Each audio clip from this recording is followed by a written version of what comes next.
বন্ধুরা, সিএসএস এর সিরিজ টিউটোরিয়ালে আপনাদের সকলকে স্বাগত জানাচ্ছি। আমি টর্নেডো রায়। এর আগে আমরা কয়েকটা বিষয় দেখেছি, ইন্ট্রোডাকশনের পর্বে ছিলাম। এবার আজকে আমরা আরো কয়েকটা বিষয় দেখব, যেমন সিএসএস কমেন্টস দেখব।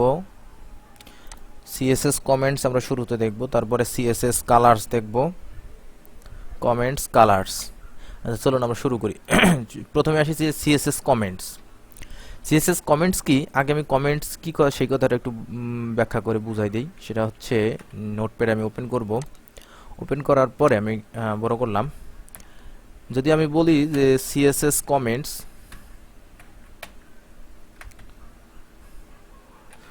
সিএসএস কমেন্টস অর্থাৎ comments are those which aren't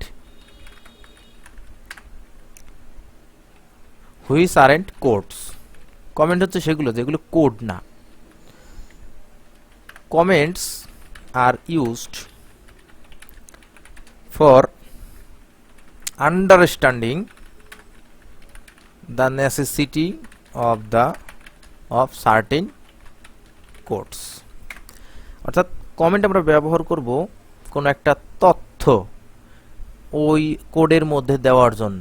যেমন যখন একটা ওয়েবসাইট ডিজাইন করা হয়, তখন একজন বা দুইজন ডিজাইনার সেটাকে ডিজাইন করে না, অথবা একজন দুইজন ডেভেলপার সেটাকে ডেভেলপ করে না।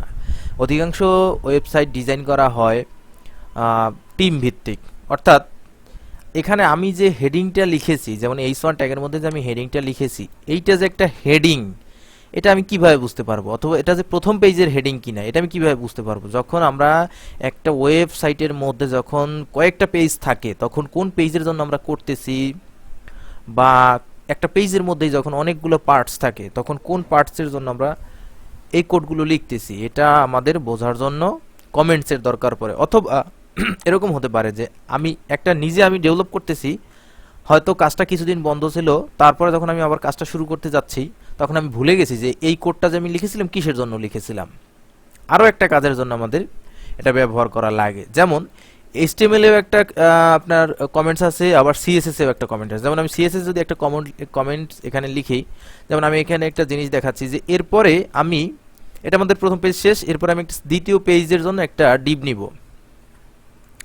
দ্বিতীয় পেজের জন্য আমি একটা ডিভ নিব, এইখানে আমি কতটুকু কমাইয়া দিই। হ্যাঁ, দ্বিতীয় পেজ, এই আমার ফার্স্ট পেজ শেষ। তো এখানে আমি এইখানে এরকম কমেন্ট, এই HTML এর কমেন্ট আমি লিখতে পারি যে ফার্স্ট পেজ ডান। ফার্স্ট পেজ ডান এই কমেন্টটা লেখার পরে আমি এখানে আমার যে ভিজুয়াল স্টুডিও কোড আছে, এখানে আমি Ctrl+B চাপলে এটা কমেন্ট হয়ে যাচ্ছে। এখন আমি এখানে দেখাই যে কিভাবে আপনি একটা কমেন্ট অ্যাড করবেন। এর জন্য কিবোর্ড শর্টকাটে যাবেন, এরপরে এই যে অ্যাড লাইন কমেন্ট, এখানে Ctrl+B আমি এটা সেট করে নিয়েছি। যদি আপনি সেট করতে চান, তাহলে এটার উপরে ক্লিক করতে হবে, এবং এইখানে আপনি যেটা দিতে চান সেই কিবোর্ডের কি এখানে আপনার চাপতে হবে। যেমন আমি Ctrl এবং B চাপ দেব, এরপর আমি এন্টার চাপ দিলে এটা Ctrl+B হয়ে গেল। অর্থাৎ আমি Ctrl+B চাপ দিলে কোনো একটা কমেন্ট হবে, আনকমেন্ট হবে। এখানে আমি Ctrl+B চাপ দিলাম, আমার এটা কমেন্ট হয়ে গেল। এখন আমি একই রকম এই পেজে এই লাইনে থাকা অবস্থা আমি যদি Ctrl+B আবার চাপ দিই, এটা আনকমেন্ট হয়ে যাবে। তখন এই ফার্স্ট পেজ ডান এই কথাটা আমরা এখানে দেখতে পাবো। যদি আমি এটাকে কমেন্ট করে দেই, তখন আর আমি এটাকে দেখতে পাবো না। এখন এটা হচ্ছে HTML এর কমেন্ট। তাহলে HTML এর কমেন্ট আমরা কিভাবে বুঝি?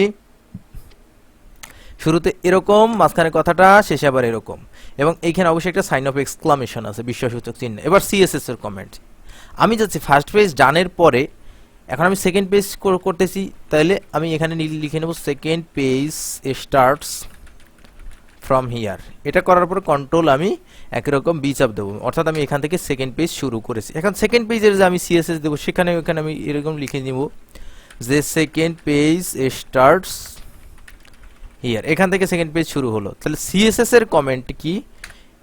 একটা হচ্ছে ফরওয়ার্ড স্ল্যাশ, তারপরে একটা স্টার লেখাগুলো, তারপরে আবার একটা স্টার, তারপরে ফরওয়ার্ড স্ল্যাশের মাধ্যমে শেষ। এটা হচ্ছে CSS এর কমেন্ট। এখন এই যে সেকেন্ড পেজ স্টার্টস হিয়ার, এইটা কোনো ভ্যালু ওখানে অ্যাড করবে না, কিন্তু আমি কিন্তু একটা তথ্য এখানে পেয়ে যাচ্ছি যে নিচে আমি এখন যতগুলো CSS অ্যাড করব, সবগুলো আমি করব সেকেন্ড পেজের জন্য। যেমন আমি এখানে একটা ডিভ নিব যে সেকেন্ড পেজ বলে আমি একটা ডিভ নিব, আর আমি এখানে সেকেন্ড পেজের ডিভের মধ্যে আমি এখানে একটা টু ট্যাগ দিয়ে বলবো যে দিস ইজ সেকেন্ড পেজ, এটা হচ্ছে সেকেন্ড পেজ, এবং আমি এটাকে কিছু এখন ডিজাইন দিব। এই ডিজাইন যদি আপনারা নাও বুঝতে পারেন ব্যাপার না, পরবর্তীতে আপনি দেখে নেবেন। যেমন আমি এইটাকে ধরবো কি ক্লাস, ক্লাস যেহেতু এটা এর আগে টিউটোরিয়াল আমি বুঝাইছি যে কিভাবে আমরা ক্লাসকে টার্গেট করব, ডট দ্বারা টার্গেট করব। তাহলে ডট দ্বারা আমি সেকেন্ড পেজকে একটা হাইট দিব, হাইটসে আমি দেব 1000 পিক্সেল, 600 পিক্সেল। একটা ওয়াইড দিব, আমি ওয়াইড দেব কত পিক্সেল, ওয়াইড দেব আমি 100% আমি ওয়াইড দিব। একটা ব্যাকগ্রাউন্ড কালার দিব, ব্যাকগ্রাউন্ড কালার আমি কি দেব, ব্যাকগ্রাউন্ড কালার দেব অ্যাকোয়া দেব। দেওয়ার পরে এই যে সেকেন্ড পেজে আমার ডিজাইনটা হয়ে গেল, এই যে দিস ইজ সেকেন্ড পেজ, এই যে আমি ডিজাইনটা পেয়ে গেলাম। এখন পরবর্তীতে আমার সেকেন্ড পেজ শেষ, তখন আমি এখানে আবার কি বলবো যে থার্ড পেজ স্টার্টস হিয়ার, এটাকে আমি আবার কমেন্ট করে দেব। তখন আমি বুঝতে পারবো যে সেকেন্ড পেজে আমার যা কিছু ছিল সবকিছু এই কমেন্টের ভিতরে আছে, অর্থাৎ এখান থেকেই আমার এই ডিজাইনটা চেঞ্জ করতে হবে। এটা হচ্ছে সিএসএস কমেন্টস।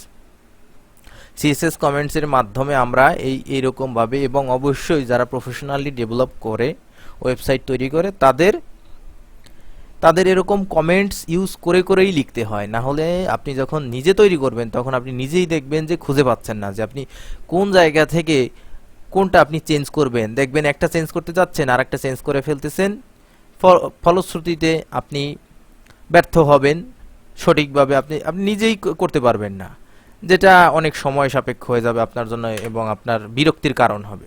সুতরাং এখন থেকে আমাদের চেষ্টা করতে হবে যে আমরা কমেন্ট ব্যবহার করেই আমাদের ওয়েব পেজগুলো আমরা ডিজাইন করব। পরবর্তীতে আমি আসব সিএসএস কালার্স। এইবার আমি এখানে সিএসএস কালার্সের জন্য আমি এগুলো রাখতেও পারি, এগুলো আমি ডিলিটও করে দিতে পারি, ব্যাপার না। সিএসএস কালার্স, সিএসএস কালার্স আমি যদি আসি যে সিএসএস কালার্স, কালার্স তো স্বাভাবিকভাবেই আমরা বুঝি যে কালার এর মাধ্যমে আমরা কালার করব, আমাদের যে ওয়েব পেজ থাকবে সেটাকে আমরা কালার করব। এখন এই কালারটা আমরা কিভাবে ব্যবহার করব? Colours can be used in, কয়েকটা ভাবে কালার ব্যবহার করা যায়। সেটা হচ্ছে যে কয়েকটা ভাবে কালার ব্যবহার করা যায়। একটা হচ্ছে ইউজড ইন 4 ওয়েজ, অর্থাৎ 4টা ভাবে আমি কালার ব্যবহার করতে পারি। এক হচ্ছে বাই কালার নেম, যেমন রেড, গ্রিন, ব্লু। এরপরে বলবো RGBA অথবা RGB, এই এ দ্বারা বোঝাচ্ছে। এরপর হচ্ছে হেক্সা, হেক্সা কোড। এবং 4 নাম্বার হচ্ছে আমাদের HSL। এই 4টা পদ্ধতিতেই আমরা কালার ব্যবহার করতে পারবো। যদি আমি বলি কালার বাই কালার নেম, তাহলে ইতিমধ্যে আমরা বাই কালার নেম, যে violet, green, by colour name কিন্তু ইতিমধ্যে আমরা ব্যবহার করে ফেলেছি। যে এইটার কালার কি হবে, ব্রাউন হবে, এটার কালার কি হবে, ভায়োলেট হবে, ইজি, এটা কোনো বিষয় না। এইবার কতগুলো কালার নেম আপনি দিতে পারবেন? আপনি 140টা কালার নেম আপনি ব্যবহার করতে পারবেন। যে 140টা কালার নেম ব্যবহার করলে সেইগুলো কাজ করবে। যেমন how many colour name used in CSS, 140, অর্থাৎ 140টা আপনি টোটাল কালার ওইখানে কালার নাম ধরে ধরে বলতে পারবেন। এখন সব কালার তো আমরা কালার নাম ধরে ধরে বলতে পারবো না, কারণ কি এতগুলো কালার নাম মুখস্থ করাও যেমন জটিল, তেমনি তাতে আমরা সুন্দরভাবে একটা কালার কম্বিনেশন করতে পারবো না। এই কারণে প্রফেশনালি আমরা যখন কাজ করব তখন আমাদের কালার কোড ব্যবহার করতে হবে। তাহলে শুরুতে আমাদের কালার কোড থাকবে RGB। দেখুন আমি এখানে লিখি, এইখানে RGB এ আমি একটু পরে বুঝাচ্ছি, RGB আগে দেখাই। R এ রেড, G তে গ্রিন এবং B তে ব্লু, অর্থাৎ এই 3টা কালার কম্বিনেশনের মাধ্যমে, এটা হচ্ছে RGB কালারের একটা কালার থিওরি, যে 3টা কালার মিলিয়ে আমরা সব কালার, পৃথিবীতে যত কালার আছে সব কালার আমরা এই 3টে কালারের মাধ্যমে তৈরি করতে পারি। এখন আমরা যখন এই কালার কোড ব্যবহার করব তখন যে কোনো কালার তৈরি করার জন্য আমাকে এই কালারটাই ব্যবহার করতে হবে। যেমন আমি যদি এখানে লিখি RGB কালার কোডস, তাহলে এখানে কালার চার্ট চলে আসবে। আপনি এখান থেকেও কালার নিতে পারেন। যেমন আমি এখানে একটা যেটা ব্যবহার করেছি আমি অ্যাকোয়া, এখানে যে কালারটা আমি ওই অ্যাকোয়া ব্যবহার করেছি সেটাকে আমি চাচ্ছি একটা ব্যাকগ্রাউন্ড কালার আমি আরজিবির মাধ্যমে দিব। এখন আপনি চাচ্ছেন না ওটা অ্যাকোয়া আপনি দিবেন না, আপনি এই কালারটা দিবেন। আপনি এটা এখান থেকে চুজ করতে পারেন। আমি চাচ্ছি এই কালারটা আমি দিব।